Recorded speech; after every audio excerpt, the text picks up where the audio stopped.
say that you know you have a wonderful creator and supervisor who cares for you and looks out for you, and I hope, I really do hope, that it makes you happy. And actually in your case it does seem to. In the case of other believers, most others, it doesn't seem to make them happy. Why not? My point to begin with. Why doesn't such a wonderful thought console people? Why do they have to say they can't be happy till I believe it too? Doesn't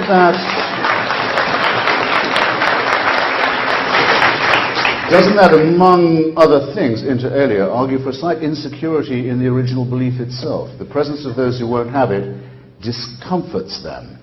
The infidel doesn't make them happy at all.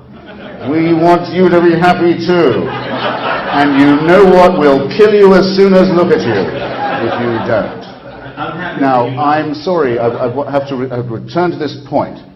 There are things that no morally normal person would think of doing if it wasn't that they believed in religion or in divine instruction. Take a transcendent experience that I'm sure a lot of you have had. I've had 3 times. Hold a newborn baby in your hands. I'm a pretty leathery old cynic. This must be evident to you all. Nonetheless, if you're ever going to feel that a little miracle has occurred in your life, a free gift has been given by nature or by the divine, that's probably the moment likeliest to feel it. It also means you absolutely know, by the way, you're going to die at that moment, and that you have to, in order to make way. Interesting point. I'm quite resigned to my own death because I know my children don't want me to live forever. And I have to get out of the way. That's just the way it is. And I hereby also highly resolve, I want them to be at my funeral, I don't want to be at theirs. Now I know what I'm doing. So here's this bundle. You look at the little indentations in the earlobes that it's so impressed Whittaker Chambers and all that. And then you should be getting on with parenting. But no. First, let's find a sharp stone or a knife and start hacking at the genitalia. Because after it turns out the design isn't that great. And in a crucial feature too. It needs to be sawn away. A lot of it needs to be sawn away.